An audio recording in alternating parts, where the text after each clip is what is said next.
Bonsoir donc pour cette émission, cette première de BFM TV 2012 en association avec Le Point et RMC. Notre première invitée, bonsoir, Ségolène Royal. Bonsoir. On a intitulé cette émission pour cette première, Ségolène Royal, la persévérante. Ça vous va comme qualificatif ?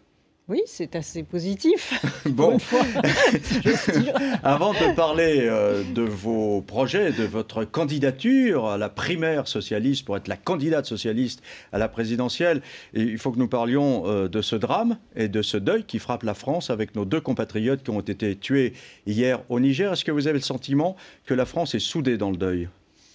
Oui, la France est soudée face à l'horreur de cet assassinat atroce de deux jeunes de 25 ans. Je pense au deuil et à la souffrance des familles et je crois que le pays, en effet, tout entier est uni dans cette épreuve. Au-delà des clivages politiques ? Au-delà des clivages politiques, je crois qu'il y a suffisamment de sujets de confrontation politique pour que face à un drame comme celui-ci, à une horreur comme celle-là, en effet, nous soyons tous unis, tous rassemblés pour en identifier les causes et pour lutter contre ce qui conduit à de tels assassinats abominables. Le fait que les soldats français aient participé à la poursuite aux côtés des soldats nigériens des ravisseurs de nos compatriotes ne suscite pas chez vous la moindre critique ? Je pense que s'ils l'ont fait, c'est en toute connaissance de cause et en accord avec le gouvernement nigérien. Donc je crois que l'armée française qui accomplit des tâches difficiles dans les champs de projection extérieure doit être soutenue dans toutes ces actions. Vous êtes satisfaite que François Fillon reçoive demain les responsables parlementaires de toutes les formations représentées donc à l'Assemblée nationale et au Sénat ? C'est normal en effet qu'en République, quand la nation est confrontée à des drames de cette importance, que la sécurité de nos ressortissants est gravement mise en cause, qu'en effet le gouvernement s'oblige à un travail d'information de l'opposition. Et enfin, Nicolas Sarkozy a dit la détermination de la France à refuser le diktat des terroristes et du terrorisme. Vous adhérez ? Bien sûr, je crois que tout doit être fait pour lutter contre le terrorisme, contre le grand banditisme. Nous ne savons pas encore quelles sont les raisons réelles de cet assassinat épouvantable, que ce soit le terrorisme, le grand banditisme, ces prises d'otages insupportables, intolérables, inadmissibles. Et en effet, tout doit être fait pour lutter contre le terrorisme.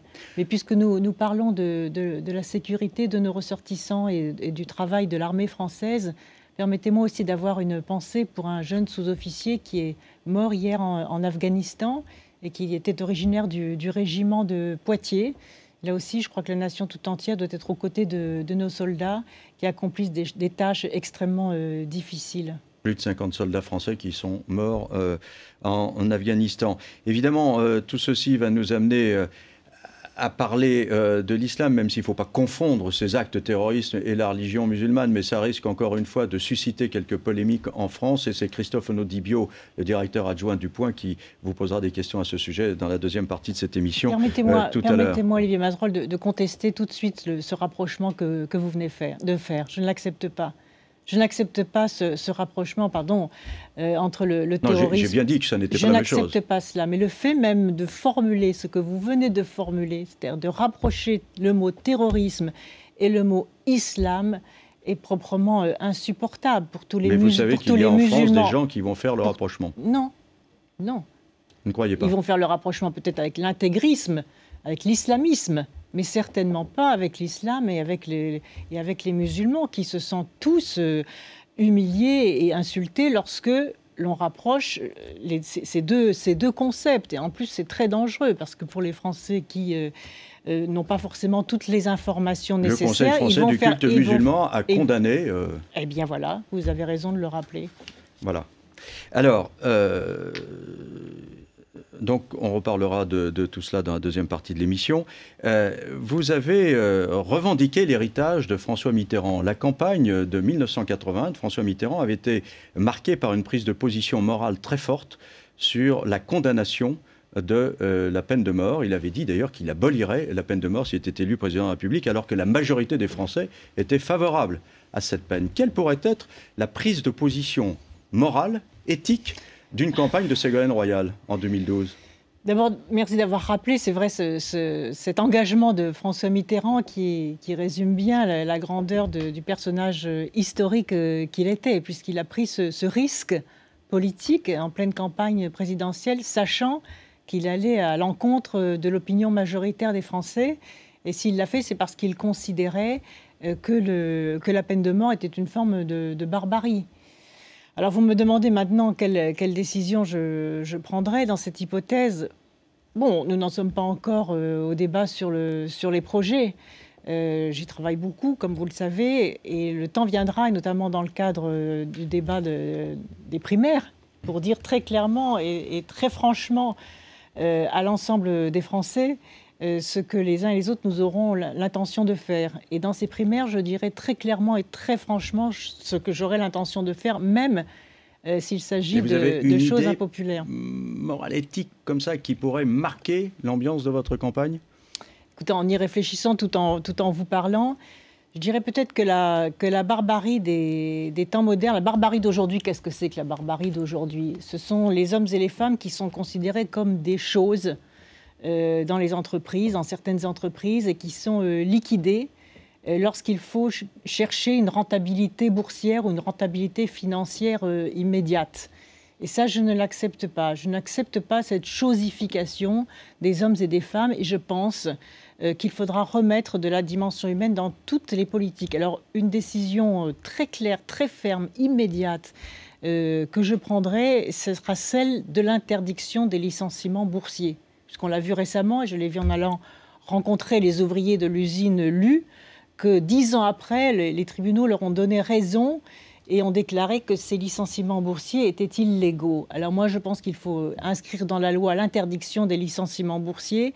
Et pour que ces grandes entreprises cotées en bourse comprennent bien le message, pour que ces interdictions soient bien efficaces, il faudra prévoir le remboursement immédiat de l'ensemble des aides publiques reçues par les entreprises qui délocalisent ou qui licencient lorsqu'elles font des profits. Et croyez-moi, ça fait beaucoup d'argent, car les allègements fiscaux... Qu'est-ce que c'est qu'un licenciement boursier? Parce que beaucoup d'entreprises disent, mais on a encore de bons chiffres d'affaires, on est encore rentable, mais ça ne va pas durer. Donc il faut prendre les devants. Alors c'est très simple, puisqu'un licenciement boursier a été défini maintenant par les tribunaux. Un licenciement boursier, c'est un licenciement qui n'a aucune raison d'être. C'est dans une entreprise qui fait des profits, dans une entreprise qui est florissante, mais dans une entreprise qui veut encore gagner plus d'argent, ou bien dans une entreprise qui subit le diktat d'un marché financier, c'est-à-dire de fonds qui se sont investis dans cette entreprise et qui exigent une augmentation de la rentabilité immédiate de ces fonds placés, aux dépens de la dignité des hommes et des femmes qui travaillent dans cette entreprise et qui ont fait la valeur capitalistique de l'entreprise. Est-ce que vous pourriez le faire dans la mesure où la France se trouve dans un grand ensemble qui s'appelle l'Europe? Jean-Pierre Chevènement, qui vient publier un livre qui s'intitule « La France est-elle finie ?», dit la gauche s'est résignée au néolibéralisme quand elle a choisi l'Europe en 1983. C'est François Mitterrand. Oui, j'ai beaucoup d'estime pour Jean-Pierre Chevènement. D'ailleurs, son livre est très intéressant. Il me l'a envoyé et je l'ai lu. Moi, ce qui m'intéresse, c'est le temps d'aujourd'hui et ce qu'il faut construire pour demain. Et d'ailleurs, il le dit très bien dans son livre. Il regarde ce qui se passe du côté de l'Allemagne. Il n'a pas toujours été un grand admirateur de l'Allemagne, mais aujourd'hui, il est obligé de constater que l'Allemagne, qui a une véritable politique industrielle, un gouvernement allemand qui ne tolère pas que des industries ferment, qui ne reste pas inerte face à la fermeture d'industries. Or, en France, on a un gouvernement inerte face à la fermeture des entreprises. Est-ce qu'il y a une autre façon de faire? Ma réponse est oui.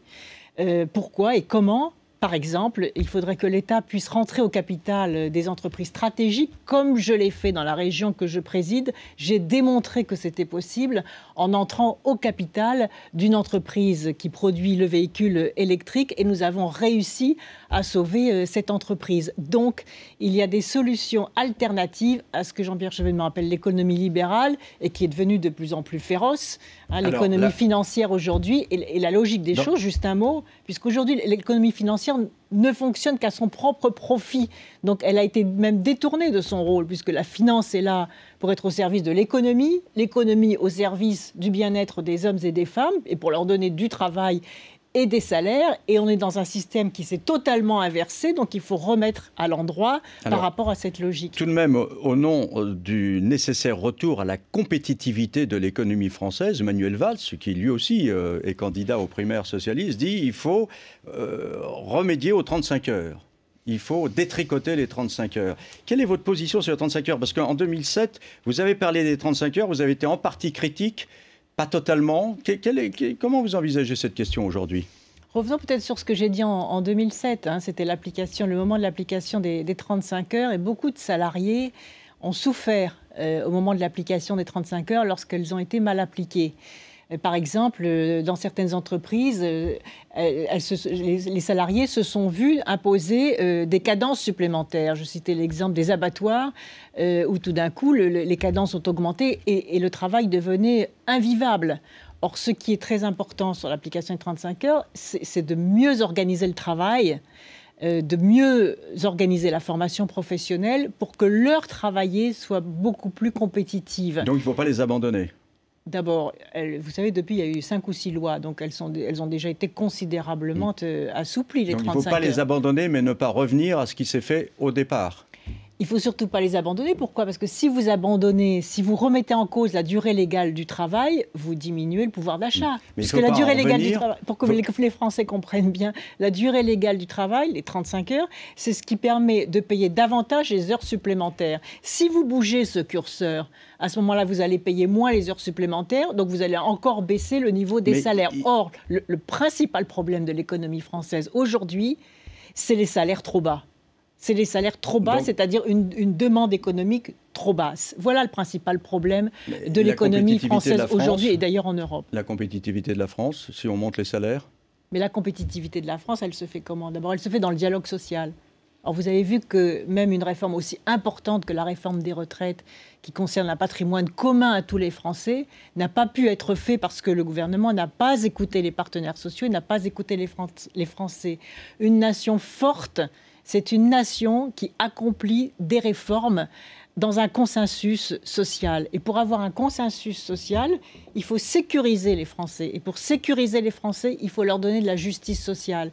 C'est-à-dire que si l'on veut conduire un pays vers les réformes, il faut d'abord donner aux Français la garantie que les efforts demandés seront équitablement répartis. Or, c'est tout le contraire qui se passe aujourd'hui, puisque jamais il n'y a eu autant d'inégalités dans la France dans laquelle nous vivons aujourd'hui. Vous êtes candidate aux primaires. Je voudrais vous montrer quelques images qui vont vous rappeler quelques souvenirs.